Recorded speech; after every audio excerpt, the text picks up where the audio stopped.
गीत सुन रहे थे। कौन सा गीत?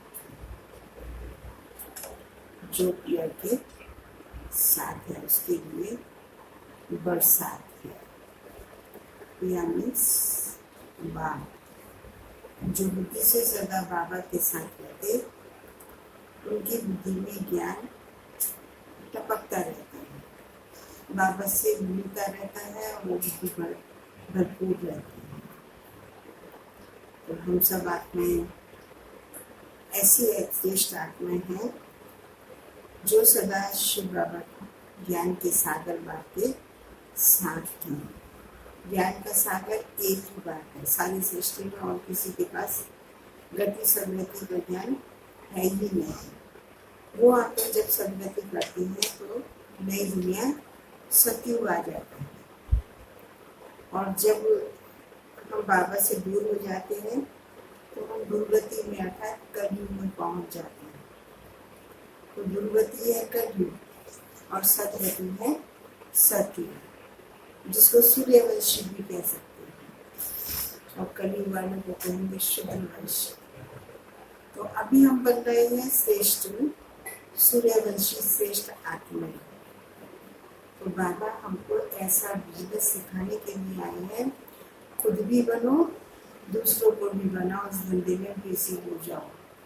जो बच्चे इस धंधे में बिजी हो जाते हैं, उनको टेस्ट बढ़ जाता है, फिर उनको लौकिक बिजनेस का टेस्ट नहीं आता।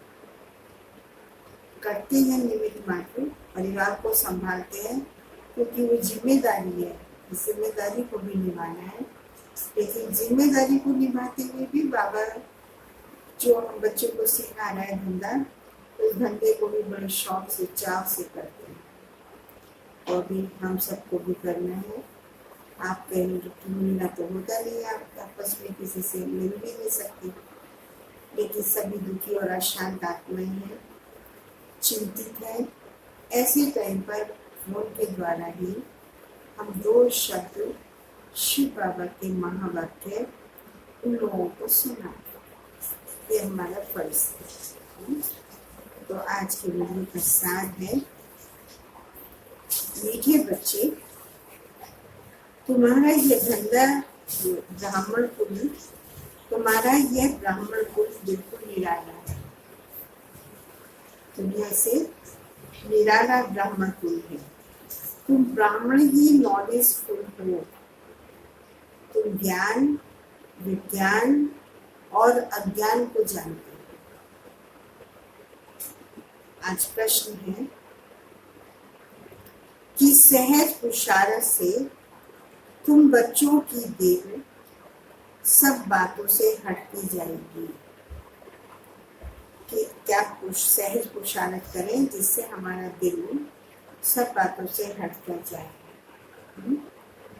दादा ने सुनाया, सिर्फ रूहानी धंधे में लग जाओ, मतलब रूहों की सदगति करने के धंधे में, रूहों को पावन बनाने में, सुखी बनाने में लग जाओ। जितना जितना रूहानी सर्विस करते रहेंगे, उतना औरों और सब बातों से दिल हटती जाएगी। राजाई लेने के पुरुषार्थ में लग जाएंगे, परंतु रूहानी सर्विस के साथ साथ जो रचना रची है, रूहानी सर्विस के साथ साथ जो रचना रची है, माना जो हमने बच्चे आदि पैदा किए हैं, उसकी भी संभाल करनी है। ये तो सभी ने सुनी लिया था, जो पिया के साथ है उसके लिए बरसात है। ओम शांति। पिया कहा जाता है बाप। अब बाप के आगे तो बच्चे बैठे हैं ना। इमर्स करो, हम शिव बाबा ब्रह्मा बाबा के तन में प्रवेश करके हम बच्चों को महावाक्य सुना रहे हैं, सामने ब्रह्मा बाप के सामने बैठे हैं। तब तो हम कहेंगे कि हम सब बाप के आगे बैठे हैं। बैठे कहीं पर हो शरीर से, लेकिन बुद्धि से बाबा को इमर्ज करो, बाबा के सामने बैठ जाओ। बात बुद्धि की है सारी। बच्चे जानते हैं हमको साधु सन्यासी आदि के आगे नहीं बैठे। वह बात ज्ञान का सागर है। ज्ञान से ही सद्गति होती है।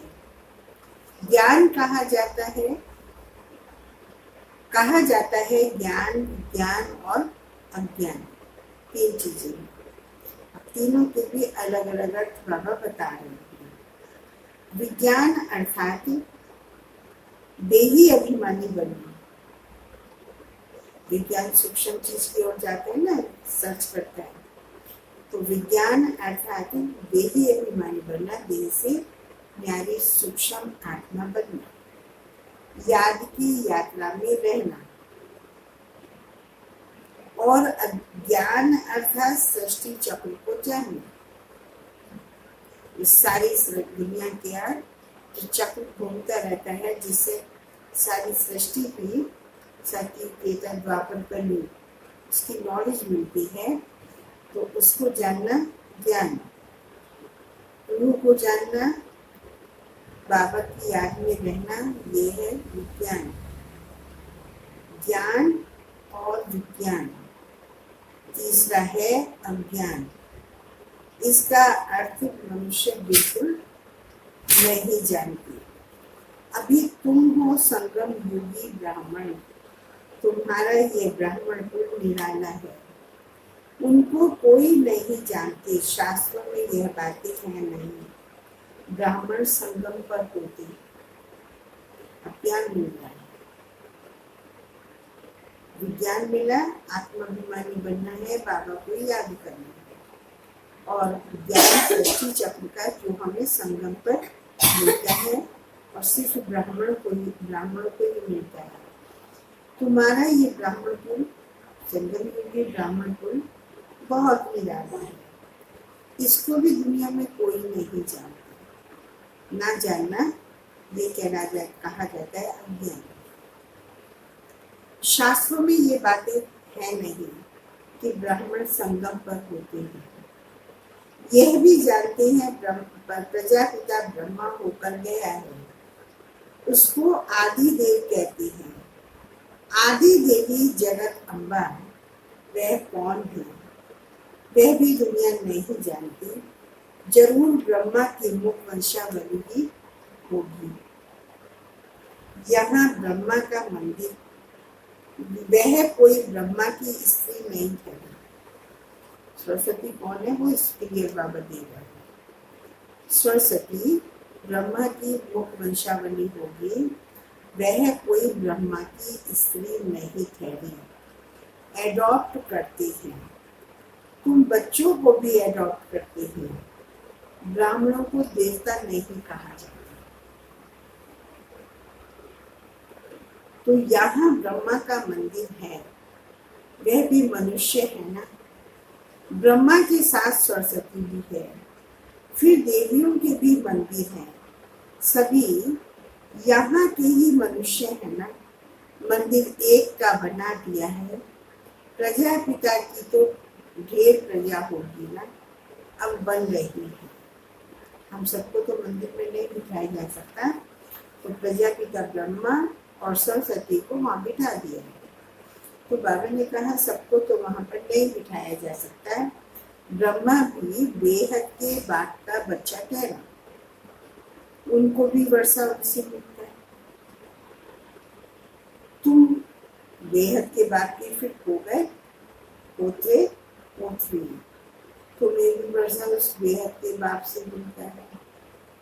ज्ञान तो कोई के पास है नहीं, क्योंकि ज्ञान का सागर एक है। वह बाप जब तक ना आए तब तक किसकी सद्गति होती नहीं। अभी तुम भक्ति से ज्ञान में आए हो सद्गति के लिए। सतयुग को कहा जाता है सद्गति, कलयुग को कहा जाता है दुर्गति, क्योंकि रावण का राज्य है। सद्गति को राम राज्य भी कहते हैं, सूर्यवंशी भी कहते हैं। यथार्थ नाम सूर्यवंशी चंद्रवंशी। बच्चे जानते हैं हम ही सूर्यवंशी कुल के थे, फिर 84 जन्म लिए। यह नॉलेज कोई शास्त्रों में नहीं है, क्योंकि शास्त्र है ही भक्ति मार्ग के लिए। वह तो सब विनाश हो जाएंगे, यहाँ से जो संस्कार ले जाएंगे वहाँ वह सब बनाने लग पड़ेंगे। तुम्हारे में भी संस्कार भरे जाते हैं राजाई की। तुम राजाई करेंगे, वह साइंसदान फिर उस राजाई में आकर जो हुनर सीखते हैं वही करेंगे। तीनों को बताया।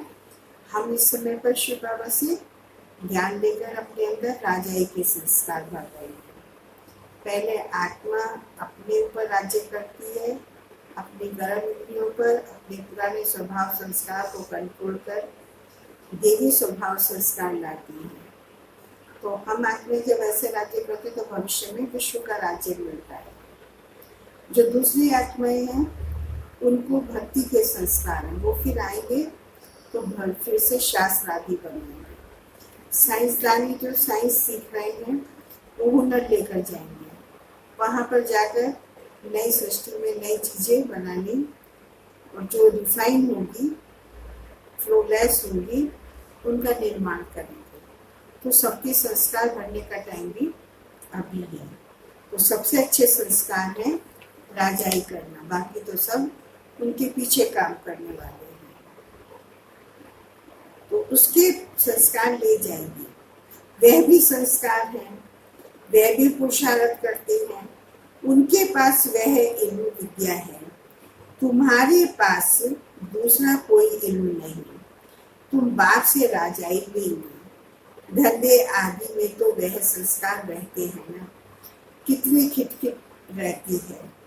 परंतु जब तक वानप्रस्थ अवस्था नहीं हुई है तो घर बार की संभाल भी करनी है।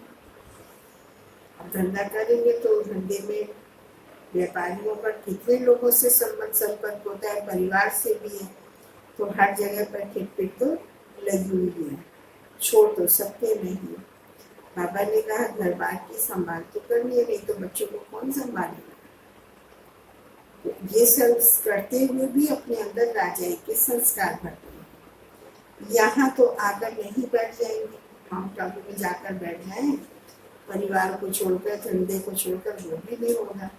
धंधा करते हुए विदेही बनना, बाप को याद करना, दूसरी आत्माओं को भी याद करने का तरीका बताना, अपने नए देवी संस्कार बनाना, ये धंधा हमें उस धंधे के साथ करना है। ऐसे कहते हैं जब इस धंधे से हम पूरी रीति अलग हो जाएंगे फिर वह धंधा छूट सकता है। साथ में रचना को भी जरूर संभालना पड़ता है। हाँ, कोई अच्छी रीति रूहानी सर्विस लग जाते हैं तो फिर उनसे जैसे दिल उठ जाएगी। समझिए जितना टाइम इस रूहानी सर्विस में देंगे उतना अच्छा है। बाप आए हैं पति से पावन बनाने का रास्ता बताने, तो बच्चों को भी यही सर्विस करनी है। हर एक का हिसाब किताब देखा जाता है। बेहद का बाप तो बेहद का बाप तो केवल पति से पावन बनाने की हिम्मत देते हैं, वह पावन बनने का ही रास्ता बताते हैं। बाकी यह देख रेख करना, राय देना, इनका धंधा नहीं है। तुम्हारे परिवार को देख रेख करना या तुम्हें धंधे के लिए राय देना, तो शिव बाबा कह रहे वो धंधा बाबा का नहीं है। शिव बाबा तो कह देते हैं, साफ कहते हैं, अभी भी साफ कह रहे हैं, मेरे से कोई बात धंधे आदि की नहीं पूछनी है। माना दुनियावी बातें बाबा से नहीं करनी है, सिर्फ आत्मोन्नति की बातें करनी है। मेरे को तो तुमने बुलाया है, आकर पति से पावन बनाओ। तो हम इन द्वारा तुमको बना रहा हूँ। जो मैं जिस काम के लिए बुलाया है वो काम मैं अभी ब्रह्मा के थ्रू ज्ञान देकर कर रहा हूँ। इसीलिए मेरे से कोई भी दुनियावी धंधे आदि की राय नहीं पूछनी है। वह भी बाप है, ब्रह्मा भी तुम्हारा बाप है, जिसके द्वारा मैं तुम्हें पावन बनाने का काम करता हूँ, वह भी बाप है। इनकी मत पर चलना पड़ेगा, उनकी रूहानी मत, इनकी जिस्मानी मत, इनके ऊपर भी कितनी रेस्पॉन्सिबिलिटी रहती है। यह भी कहते रहते हैं बाप का फरमान है मांगे कम याद करना। बाप की मत पर चलो। बाकी बच्चों को कुछ भी पूछना पड़ता है, नौकरी में कैसे चले, इन बातों को यह साकार बाबा अच्छी तरह समझा सकते हैं। अनुभवी है, यह बताते रहेंगे। ऐसे ऐसे मैं करता हूँ, इनको देख सीखना है। यह सिखाते रहेंगे, क्योंकि यह सबसे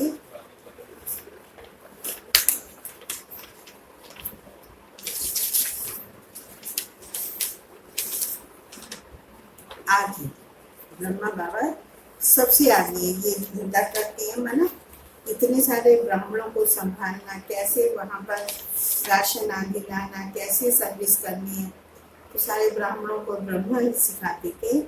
तो बाबा ने कहा इनसे ये बातें पूछ सकते हो। तो ये सबसे आगे है, हम ब्राह्मण बच्चों में सबसे आगे ब्रह्मा बाबा हैं।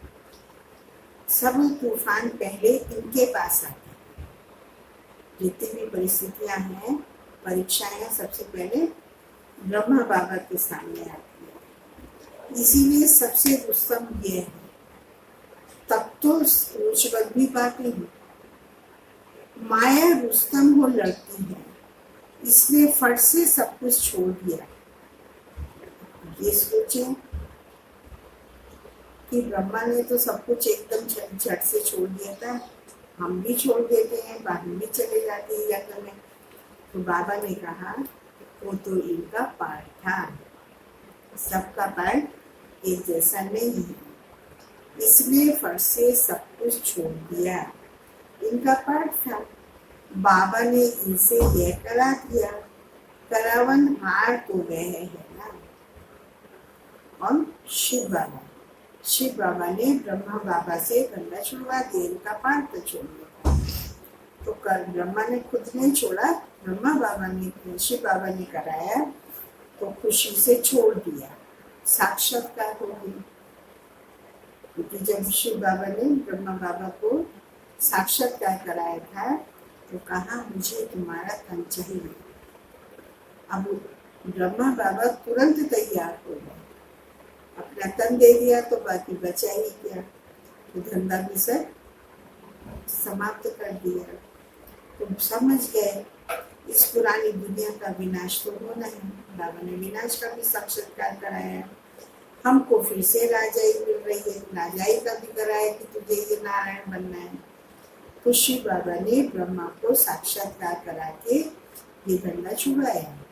तन चाहिए, उधर विनाश दिखाया, विनाश हो जाएगा तो क्यों धंधे में फंसूं, उधर नई राजाई दिखाई, तुम्हें ये राजाई मिलेगी विष्णु का साक्षात्कार करके। तो बाबा ने भी इसे सिर्फ इस इशारे पर, साक्षात्कार के इशारे पर फट से वह छोड़ दिया। अब तो बाप की मत पर चलना है। बाप कहते हैं मुझे याद करो। ड्रामा अनुसार भट्टी बननी थी। मनुष्य थोड़े ही समझते हैं कि इतनी यह सब क्यों भागे, यह कोई साधु संत तो है नहीं। यह तो बिल्कुल सिंपल है, इसमें किसको भगाया भी नहीं। कृष्ण का चरित्र कोई है नहीं, मनुष्य मात्र की महिमा कोई है नहीं। महिमा तो एक बार की है, बस बाप ही आकर सबको सुख देते हैं, तुमसे बात करते हैं। तुम यहाँ किसके पास आए? सोचो, हम यहाँ किसके पास आए हैं? सबकी बुद्धि जवाब देगी हम आए हैं भगवान के पास। तुम्हारी बुद्धि भी वहीं जाएगी शिव बाबा के पास। यहाँ भी क्योंकि जानते हो शिव बाबा रहने वाला वहाँ का है। अभी इनमें आए हैं, बाप से हमको स्वर्ग का वर्षा मिलना है। कलयुग के बाद जरूर स्वर्ग आएगा। कृष्ण भी बाप से वर्षा लेकर आ जाए, राजाई करती है। इसमें चरित्र की कोई बात नहीं। जैसे राजा के पास प्रिंस पैदा होता है, स्कूल में पढ़कर फिर बड़ा होकर गद्दी लेगा, इसमें महिमा व चरित्र की बात नहीं। ऊंच तो एक बात ही है, महिमा भी इनकी होती है। यह भी इनका परिचय देते हैं। अगर वह कहे मैं कहता हूँ तो मनुष्य समझेंगे यह अपने लिए कहते हैं। यह बातें तुम सब बच्चे समझते हो। भगवान को कभी भी मनुष्य नहीं कह सकते। वह तो एक ही है, निराकार, परम धाम में रहते हैं। तुम्हारी बुद्धि ऊपर में थी, भी जाती है, फिर नीचे भी आती है। बाबा दूर देश से पराए देश में आकर हमको पढ़ाए, फिर चले जाती हैं। खुद कहते हैं मैं आता हूँ सेकंड में, देरी नहीं लगती मुझे आने में। आते हैं, पढ़ाते हैं, फिर पराए देश से अपने देश में चले जाते। बाबा कहते मुझे यहाँ पर आने में, पराए देश में बच्चों को पढ़ाने के लिए आने के लिए कोई देरी नहीं लगती। आत्मा भी सेकंड में एक शरीर छोड़ दूसरे में जाती है, कोई देख भी नहीं सकता है। आत्मा बहुत तीखी है, गया भी हुआ है सेकंड में जीवन मुक्ति। रावण राज्य को जीवन बंद का राज्य कहेंगे। बच्चा पैदा हुआ और बाप का वर्षा मिला, तुमने भी बाप को पहचाना और स्वर्ग के मालिक बने। उसमें नंबरवार मर्तबे है। पुरुषार्थ अनुसार बाप बहुत अच्छी रीति समझाते रहते हैं। दो बात है, एक है लौकिक और दूसरा है पारलौकिक।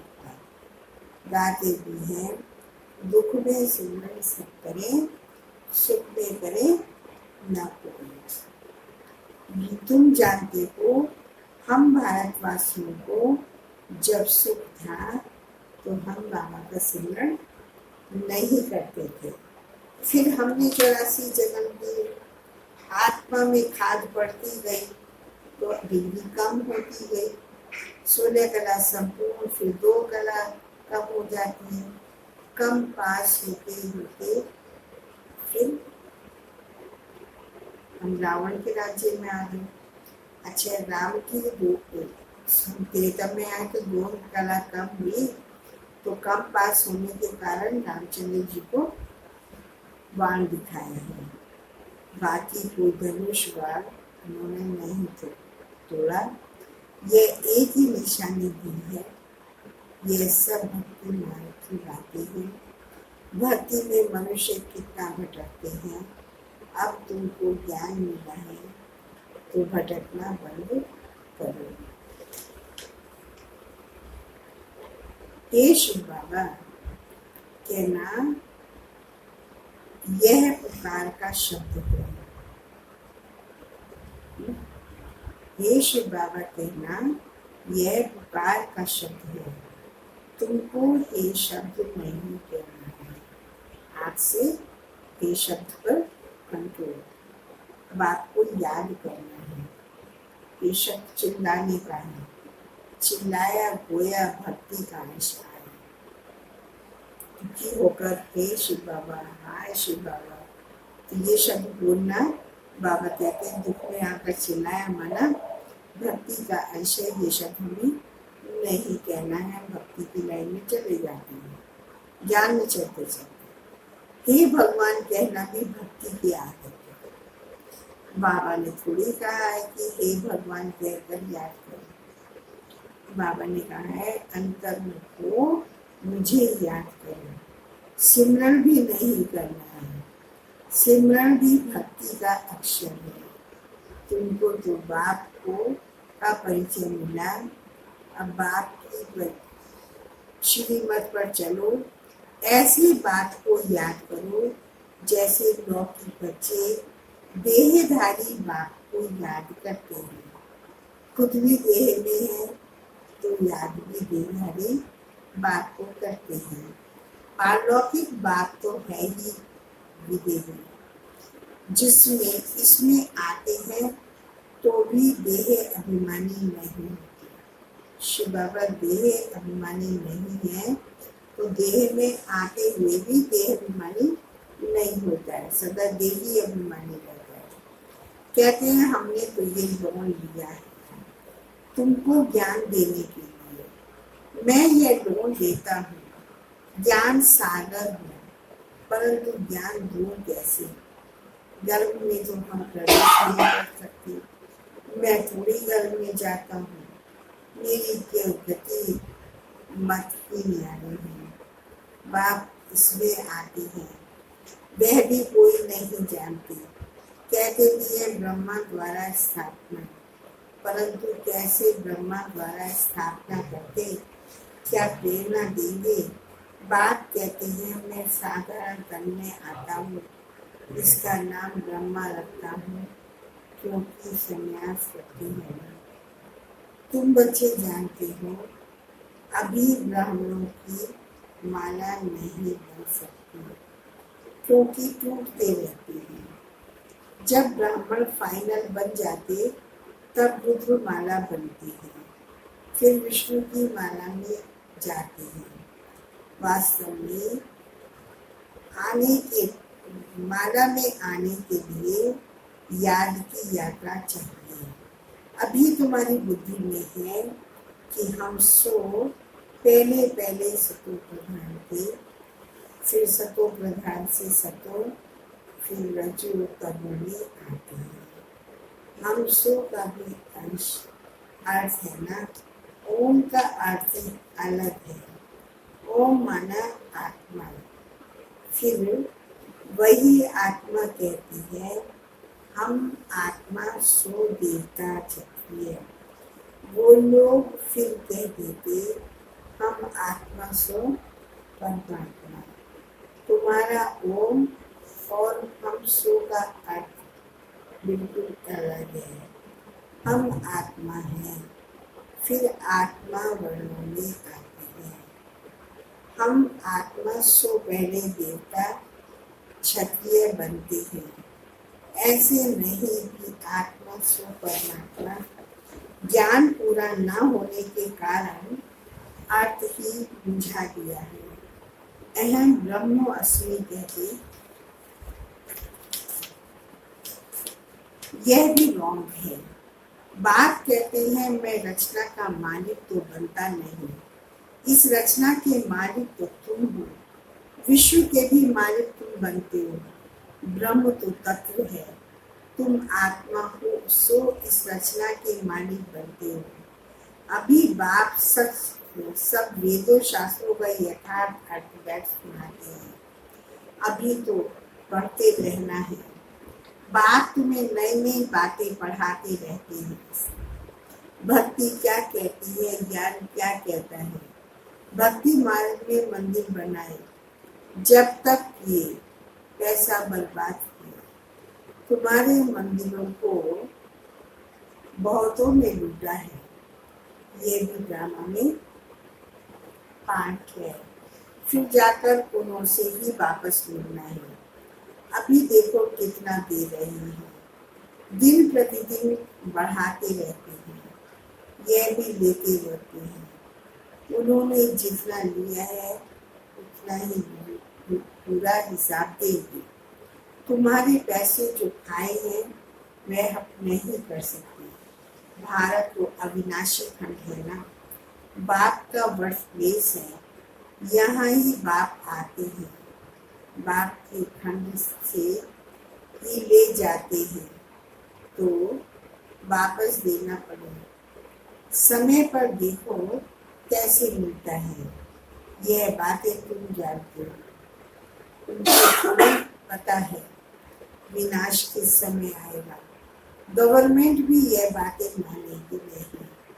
ड्रामा में नींद है, कर्जा उठाने की उठाते ही रहते हैं। रिटर्न हो रहा है।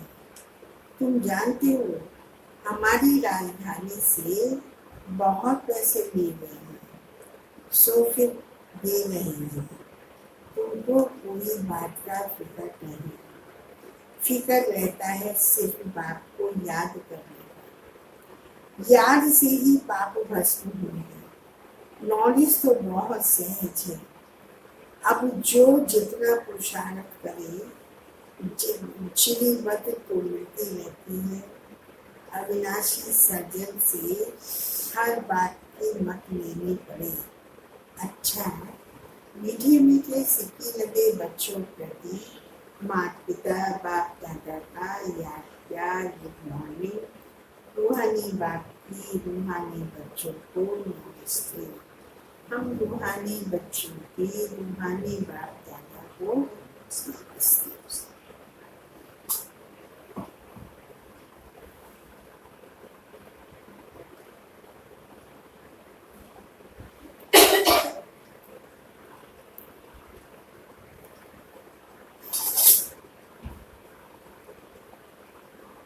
धारणा के लिए सार है, जितना टाइम मिले उतना टाइम यह रूहानी धंधा करना है। रूहानी धंधे के संस्कार डालने हैं। पतितों को पावन बनाने की सर्विस करनी है। जितना टाइम मिले रूहानी धंधा करना है, रूहानी धंधे के संस्कार डालने हैं, पतितों को पावन बनाने की सर्विस करनी है। सेकंड है अंतर्मुखी बन बाप को याद करना है। मुख से हे शब्द नहीं निकालना है।